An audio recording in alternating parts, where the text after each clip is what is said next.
Shalom Havreim, James Trim here, and today I want to talk to you about one of the most misunderstood terms or phrases that appears in the scriptures. The phrase in question is works of the law. So today we're going to find out just what are the works of the law and how is this phrase actually used in the scriptures and what does it mean? Before we get going, I want to remind everybody to please donate to support these videos. We depend completely on you to support this work and these videos, and your help is essential to keeping these very unique videos, teachings going. So you can donate by sending donations by PayPal to donations at wnae.org, or you can click on the donate link in the video description down below there. Also, I want to encourage everybody to please like these videos, subscribe to these videos, and help us build our subscriber base, and also get notifications so you'll know when more videos are posted. And comment in the comments about video comments about this video. Let us know what you think. All of these things are helpful in building our presence with YouTube's algorithm, which decides which videos to recommend to people.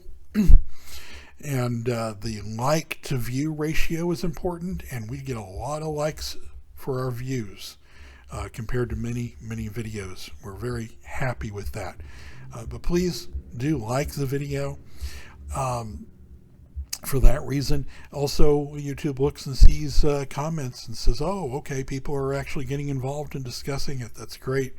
And that's another thing that the algorithm likes. So please do all that, and then also share these videos with your friends on social media, Facebook, Twitter, etc. And that also helps us build our audience. Also, as with most videos, there is a link in the video description for the video handout so you can follow along. It's a PDF file. You can follow along with us in the study. All right, so we're talking about this phrase, works of the law. And I got to tell you, when I talk to antinomians, people that believe that the law has been abolished, oftentimes they will quote passages that contain this phrase, works of the law, in them. And it's like the old meme, from the movie quote, you say this phrase, works of the law, but I don't think you know what it means. And there's also confusion that's been introduced, unfortunately, into the Torah observant community by certain individuals that have misapplied the phrase and tried to make the phrase a technical term for something that it is not. It is a technical term. That's what we're going to get into. It is a theological technical term that Paul's opponents used. There is a baseless theory that gets circulated around, has been circulated around, that says that this works of the law refers to the oral law, the traditions of the Pharisees. This is absurd. First of all, the phrase works of the law never appears in the rabbinic literature. Not once. But somehow it's supposed to be a technical term of Paul's opponents. And Paul's opponents are supposedly oral law believing Pharisees. This is, like I said, absurd because the term works of the law, Maaseh HaTorah in Hebrew, never appears in the rabbinic literature. It only appears in the Qumran literature, and we'll talk about that later. Also, if we look at the primary places that Paul uses the term, the only places are Romans and Galatians. And if we look at those texts, particularly at Galatians, there's good reason to believe, as we will find out in this study, that Paul's opponents in the books of Galatians are not Pharisees. In fact, Paul's opponents are not Pharisees, because in Acts 23:6, Paul says, I am a Pharisee. So why would Paul's opponents be Pharisees if Paul's a Pharisee?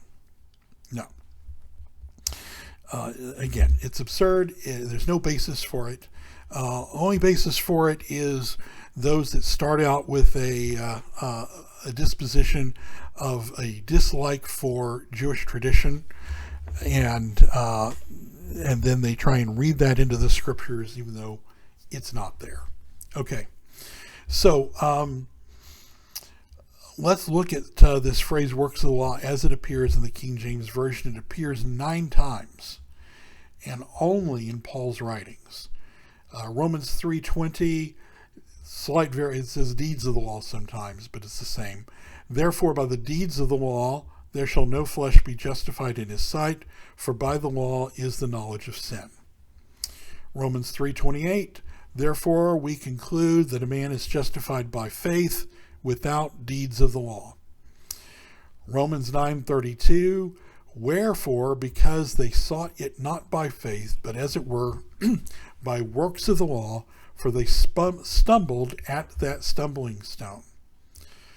And then Galatians 2:16, knowing that a man is not justified by the works of the law, but by the faith of Jesus Christ. I'm reading the King James Version. Even we have believed in Jesus Christ, that we might be justified by the faith of Christ, and not by works of the law, for by works of the law shall no flesh be justified. Galatians 3:2 KJV, this only would I learn of you, received ye the spirit of the works of the law, or by hearing of faith? Galatians 3:5, he therefore that ministers to you the Spirit and works miracles among you, does he it by the works of the law, or by the hearing of faith? And finally, Galatians 3:10, for as many are of the works of the law are under the curse, for it is written, cursed is everyone that continues not in all the things that are written in the book of the law to do them. Galatians 3:10. I should add that in the Aramaic Peshitta text in Galatians 3:10, the Aramaic actually says works because of the law rather than works of the law. Okay, so this phrase works of the law is best understood through its usage in Galatians 2:16. That's where we get a good definition for the term by looking at the way Paul uses it. So Galatians 2:16 says, knowing that a man is not justified by the works of the law, but by the faith of Yeshua the Messiah, even we have believed in Yeshua the Messiah, that we might be justified by the faith of Messiah, and not by works of the law, for by the works of the law shall no flesh be justified. If we consider this passage carefully, we can see. This is remez, looking at the hinted, implied meaning, scrutinizing it. If we consider the passage carefully, we see that Paul uses the phrase to describe a false method of justification that is diametrically opposed to faith in the Messiah. They're not compatible. Faith in the Messiah and works of the law are dichotomous, diametrically opposed to each other. We can also see works of the law is not an obsolete Old Testament system, but a heresy that has never been true. Very important. When Paul uses works of the law to refer to works of the law as a method of salvation, and when Paul refers to works of the law, it is always in the context of something that was never true, not something that is obsolete, that used to be true but is not now. Sorry about my microphone there. So it is not an obsolete Old Testament system. It is a false theology, a heretical theology that was never true. It is a technical term that is used by Paul's opponents. In other words, it doesn't literally mean the sum total of the words works of the law or works of the Torah. It's a false theology and a false method of salvation that Paul is addressing using the technical term of his opponents. Imagine this. Imagine a Baptist, a Christian evangelical Baptist, and he is preaching a sermon against the beliefs of the Mormons. And in his sermon, he refers to the baptisms of Latter-day Saints and says that the baptisms of Latter-day Saints won't do you any good. The Latter-day Saint baptisms won't do you any good. Now, he's using the phrase Latter-day Saint as a technical theological term of his opponent. He does not mean the literal sum total of the words Latter-day Saints. Now, if somebody recovered a copy of his sermon 1,000 years in the future and didn't know anything about the Mormons and was reading his sermon, he would probably look at it and say, well, what does this Baptist preacher have against believers that will be living in the last days? Because they'd be thinking the sum total of his words, not the fact that it's a technical theological term of his opponents that he is using. Okay. As I said, the theory that's been circulated by Nehemiah Gordon, for example, that this is a technical theological term of the Pharisees, or it's referring to the Talmudic law, or it's referring to the oral law, is without any basis. Because, first of all, Paul was a Pharisee. Acts 23:6, I am a Pharisee. So, first of all, Paul was a Pharisee. And second of all, the phrase works of the law is not a technical term that appears in the rabbinic literature. But it does show up at Qumran as a term that the Essenes, and yes, I think we've done a video on this before, the Dead Sea Scrolls were written by Essenes. But we'll just say Qumran community for the moment. It was a technical term used by the Qumran community and in the Dead Sea Scrolls. In fact, there's a document in the Dead Sea Scrolls called 4QMMT, or sum of 4Q means it was found in K4 of Qumran.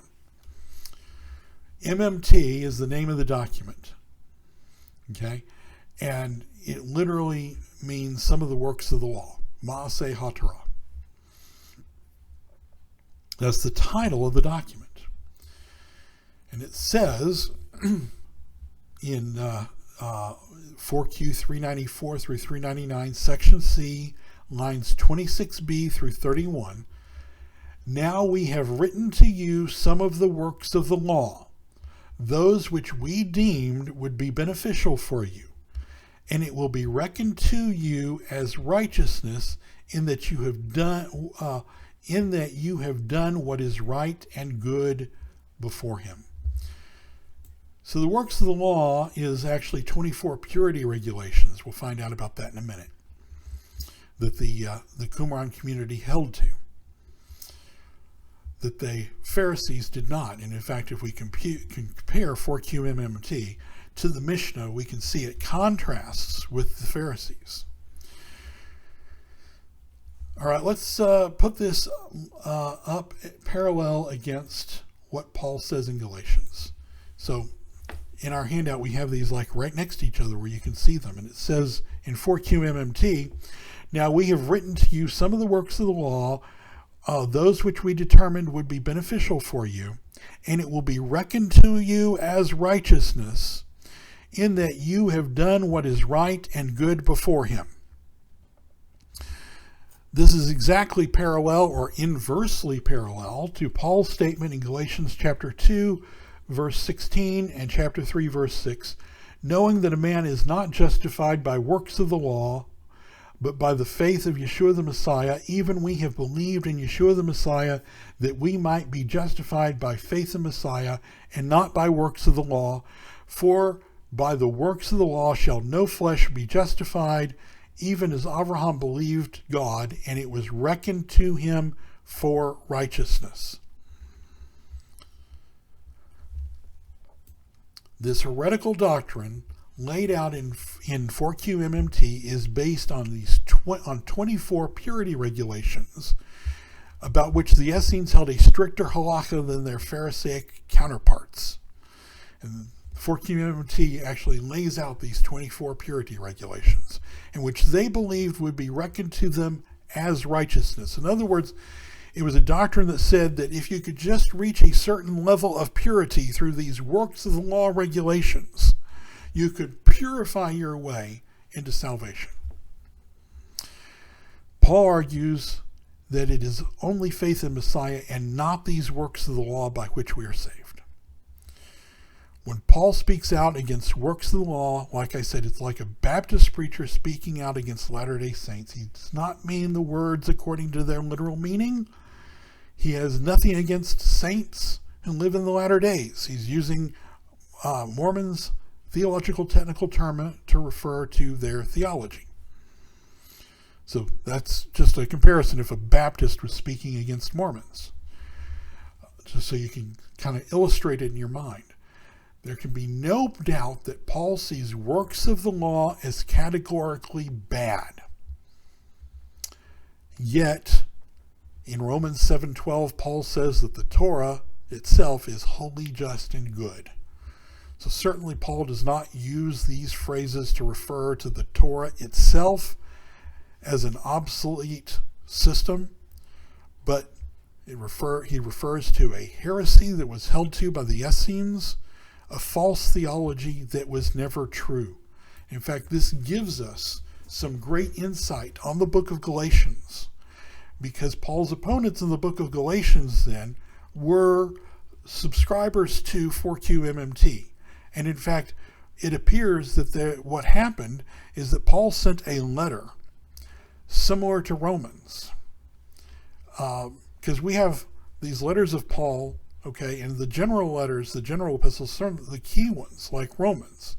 Romans is he probably sent copies of the text of Romans to multiple congregations, and we have the one that he sent to Romans because it's a general theological treaty.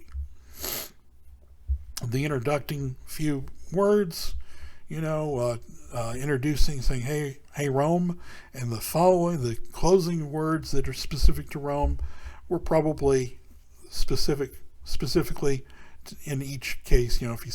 I think he sent in a one just like it to Galatia.